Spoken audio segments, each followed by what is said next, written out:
Perumpamaan mengenai talenta ya, dari ayat 14 sampai dengan ayat 30. Nah, saya akan menjelaskan dari perspektif teologi reform ya, supaya saudara nanti bisa mengerti mengapa ada penjelasan seperti ini, pandangannya seperti ini. Saya mengambil dari perspektif teologi reform. Hamba yang pertama diberikan 5 talenta.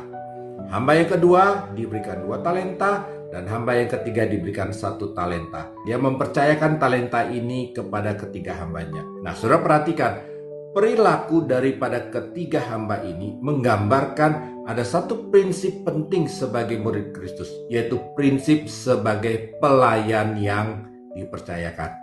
Oleh sebab itu, tugas yang penting yang harus dilakukan sebagai murid-murid Kristus adalah kita perlu mengelola dengan kesetiaan.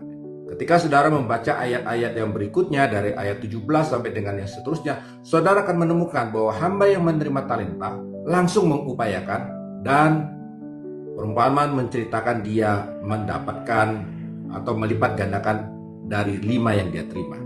Hamba yang kedua mendapat 2 talenta, kemudian dilipat gandakan oleh dia dengan usahanya menjadi 2 tambah 2 talenta.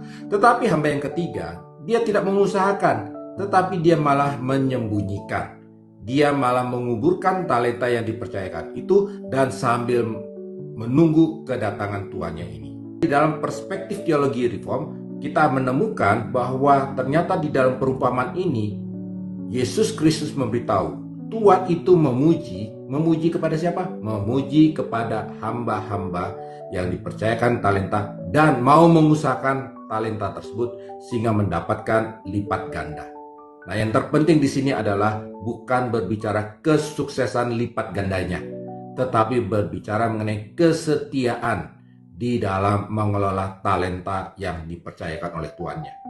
Nah, di sini ada satu prinsip penting di dalam teologi reform, itu berbicara mengenai perseverance of the saint, ketekunan dari orang-orang kudus. Saudara dan saya, kita yang sudah menerima anugerah keselamatan, maka saudara dan saya dituntut satu tanggung jawab adalah ketekunan menjalankan hidup kudus, ketekunan untuk memberitakan Injil, ketekunan untuk memelihara iman.